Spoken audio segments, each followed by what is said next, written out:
Trying to figure out this new Rexing Dashcam recommended by Clutch Trucker. I have the one with the forward-facing camera and an in-cabin camera. That's hard to say, in-cabin camera. And it's tricky, but I'm getting it. And the picture looks better and the sound is better, so it's worth it. Old dogs learning new tricks. Okay, I'm figuring this out. I'll probably lose it all, so I won't say anything too important. I do want to talk about Mike Rowe at some point, but I think I'll experiment with this before I lose anything. As it turns out, I didn't lose anything because I put a huge memory card in the new camera and it recorded. I thought I was turning it off, but I was just toggling the screen on and off. It was still recording all day and all night and all the way to this morning. I tried to move the new files over to my laptop and of course they wouldn't all fit. So now I have to figure out how to get it to stop recording with the power on. And there's a way to do it. It's just a different button. So I'll figure this all out. But I think it looks really good and it sounds really good. The quality is better.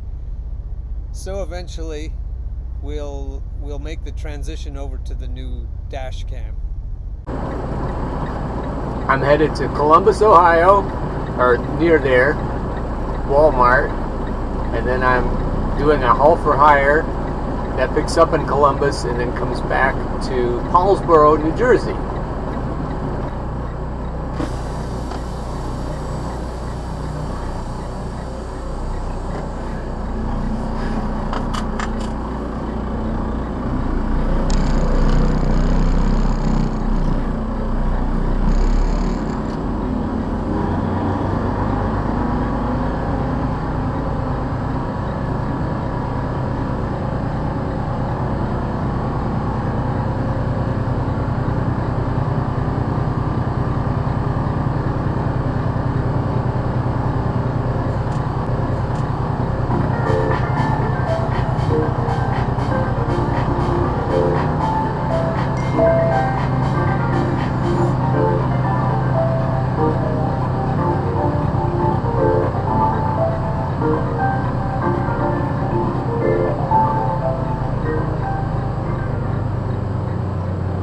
What the?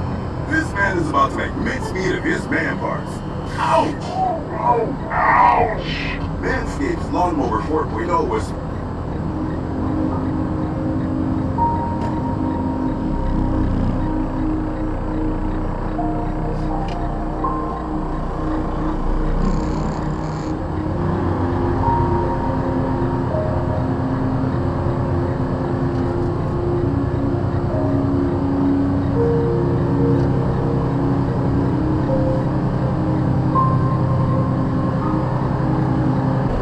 Okay, I figured out that it records all the time unless I hit the OK button, and then it'll stop recording. I include this for anybody who's trying to figure out how the new Rexing Dashcam works for you if you got a new one. It doesn't stop recording when you hit the OK button. The one light stops blinking, but the other one keeps blinking. And I guess wow, am I crooked? I guess the other one blinking up in the right corner is the one that matters. So the locking feature is where you hold down the OK button for a while. That stores the file in a different place at the very end. If you're looking on your SD card and you use a dongle and a card reader, then there's a file folder at the very end, RO something, and you can access the files there. Just the ones that you've saved that way. But otherwise it just keeps going. So what I'm going to do, what I've already done, is purchased a cord extension. I guess you'd call it an extension cord. And it has a switch on it. And when you power off and on to the camera, it actually shuts off. And that's what I want. I don't want it to run continuously. I have another dash cam that I've got going in looping form, and it's going continuously. So I'm just going to keep this one off and on. And the cords just came in the mail, so I'm just about to start to use it that way. And for anyone who's trying to figure this out, I hope this is helpful. Here I am in Columbus, Ohio, and I have only 8 minutes left until I get all my hours back. I'm on site where I'm supposed to be picking up, so I won't run out of hours today. Pretty cool. It's a drizzly morning. It looks a lot like Western Oregon. I'm going to hit the OK button and see if it stops recording now.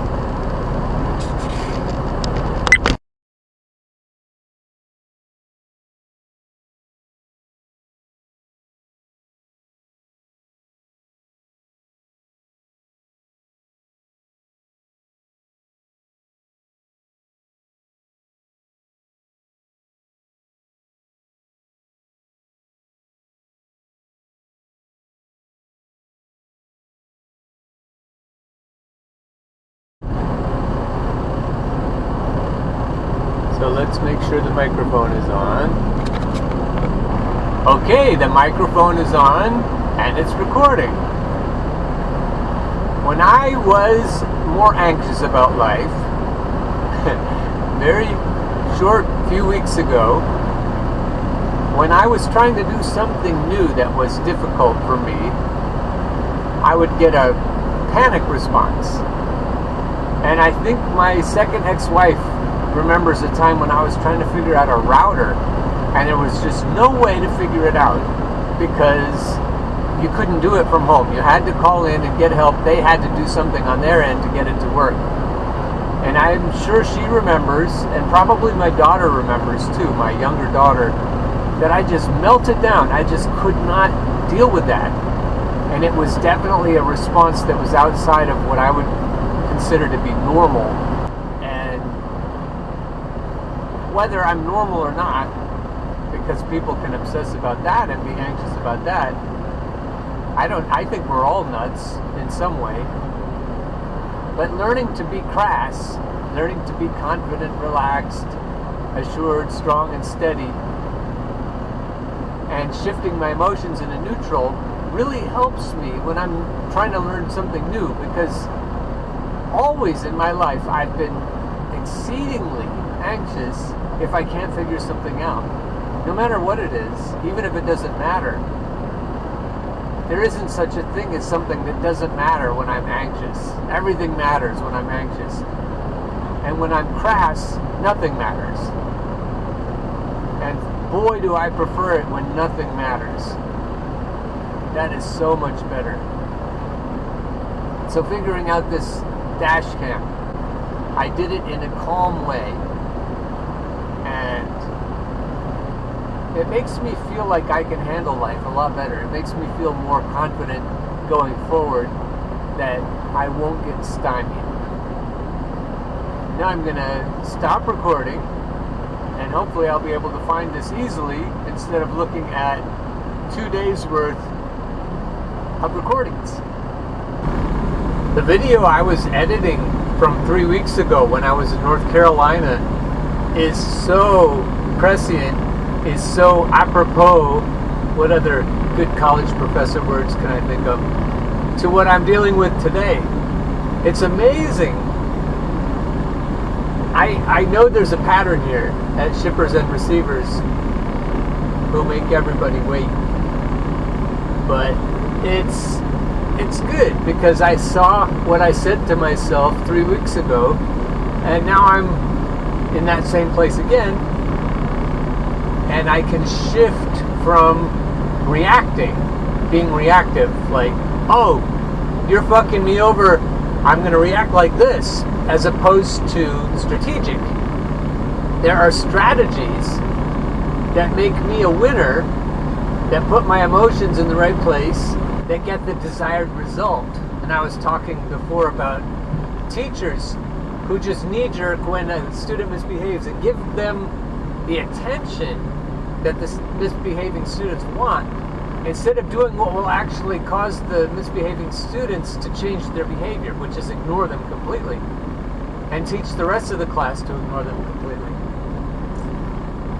So again, I'm in this place, which is wonderful for learning, because repetition, as any musician knows, or tennis player, or golfer, or basketball player, repetition is what gives your muscles, gives your mind the chance to get into the groove, to get into the pattern, so that you can do consistently what you need to do.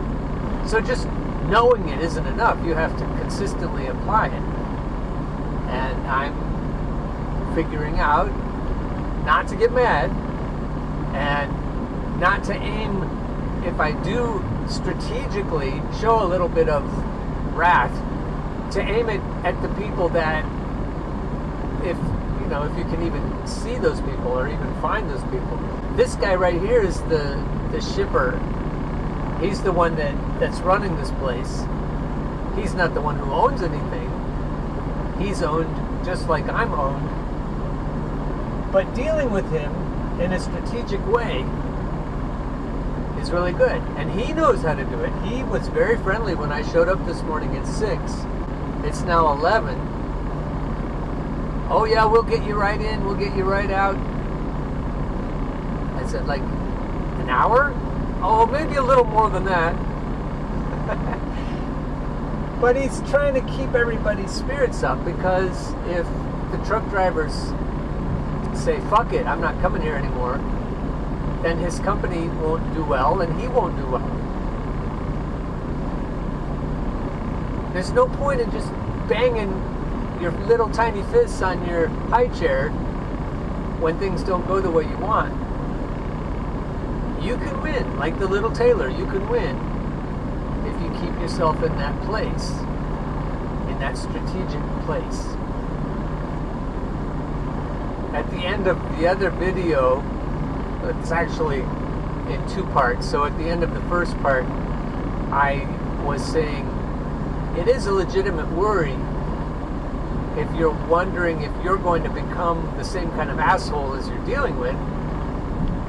But I don't think you need to do that. I think your awareness of the problem will keep it from happening. There's so much to learn. And it doesn't matter if you learn it doing what you expected to be doing with your life. Wherever your life takes you, whatever you end up doing with your life, you can believe that the universe engineered it on purpose to help you, I think. But either way, you can figure out what you need to figure out in just about any circumstance. So if it doesn't happen this way or in this place, it'll happen some other way in some other place, and it'll be great. It'll be just what you need, if you're willing to figure it out. And for most of us, that's a big if. A little bit of downtown Columbus. If you haven't been here for a while, that's what it looks like today.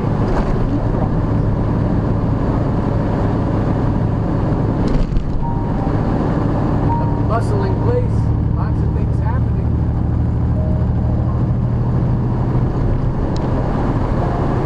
I said earlier that Pittsburgh looks gritty, and Columbus looks a little bit gritty. Cincinnati does too. Slowing down for the new speed limit up here. I've got a heavy load on, so it takes a little while. Even though it's a pain, it's nice when you live in a city where there are lots of cranes and things happening, because when things stop happening, like they did in Erie, then the jobs go away, and then the people go away, and it's hard to, the generations don't continue, and it just becomes old people. There is a thriving group of young people in Erie, and they're trying hard to make it work.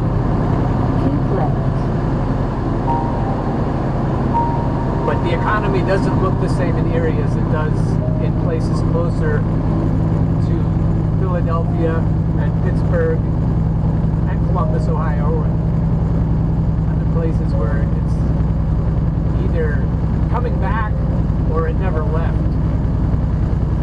Some places were a lot better positioned when COVID happened than others based on the kinds of ways their economy was set up. I just want to see what that sky looks like in the new camera. The old Dashcam did really well in bright sunlight like this, so I'll be able to compare. I'm about 300 miles away from where I'm going. Watch this Jeep. See how not to do it. Oh, there, that's better. Get your CDL now. Douglas Education Center.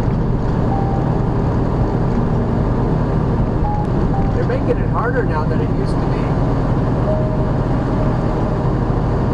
Mistreated at work? You know it, baby. J.P. Ward and Associates. Know your rights right now. Huh. That was timely. Yeah, I think they were pretty nervous at my place at work. And of course, if you don't know my story, I am talking about Millersville University and specifically its music department, not where I'm driving truck. I'm getting treated fine there as far as I can tell. So why is Mike Rowe an idiot?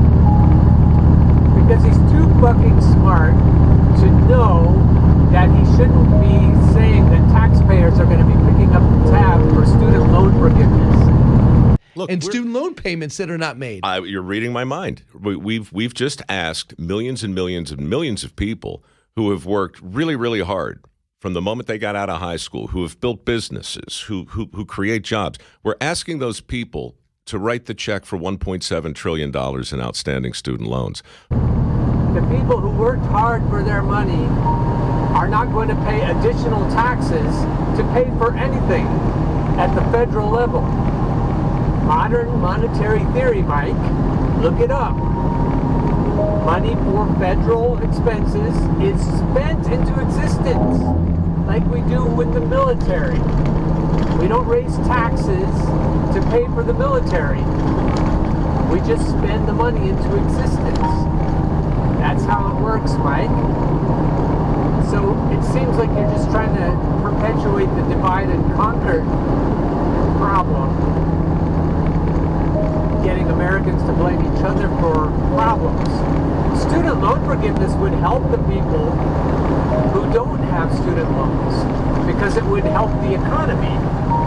Anytime you put money in at the bottom of the economy, and that's pretty much the current college generation, and Gen Xers, and even some millennials, if you help the younger people, and I know you're a fucking boomer because you were born on the same day I was, Mike, the same exact day. So I know you're not a Gen Xer, you're not a millennial, and Gen Xers, millennials, and younger should kick a boomer in the gonads anytime they see one, because we have fucked them over big time. I don't think you're trying to do this along generational lines, but if you get this going where older people are blaming younger people because of student loan forgiveness, or the people who have already paid their student loans and are young, that's not helping anything, right? You have a lot of good ideas, especially about work, but I don't think your head is in the right place. In other words, you need to pull it out of your ass when you're talking about federal taxes paying for federal expenses like student loan forgiveness. Same thing with COVID relief. We're using big money to bail out corporations, trillions of dollars. And yet you don't want to help regular people with those trillions of dollars. You just want, I don't know for sure, but it sounds like you just want to help the fat cats at the top. And I would have thought better of you based on other things you've said. And listening to the whole clip again, I think what Mike really is trying to say is that the guys who are contractors, who have big pickup payments for their F-350s and their big Dodges, They deserve loan forgiveness. And I couldn't agree more. And that's what I was trying to say about COVID relief. We need to put the money, the federal money that's just spent into existence, into the pockets of working people. Whether they're young or older is irrelevant. And whether the bottom half or the bottom 90% or the bottom 99% is irrelevant. We need to get that money away from military spending just out of principle, not because it's going to help the rest of us, although I think it would because that's such a huge amount. We are responsible collectively, he's right, to pay for things. It's our productivity that pays for things, but they don't do it with taxes. That's, I guess it's a fine point that I'm quibbling about, but he's trying to get the people who work hard for a living to blame other people who are just entering the workforce, and that's barking up the wrong tree. Spend those dollars into existence for young people, for poor people, for people who work hard but don't make a lot of money. I don't get it, Mike. I just thought you were smarter than that. There's a good vista to check out on the dash cam.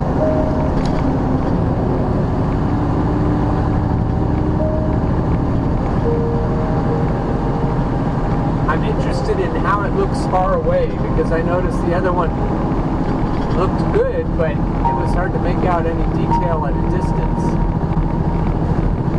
So tell me what you think.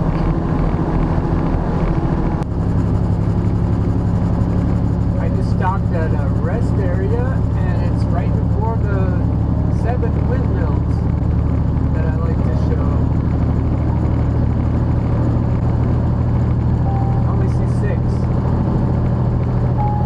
Gotta be 7.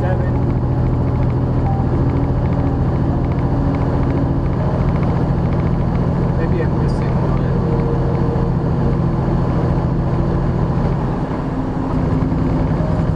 1, 2, 3, 4, 5, 6.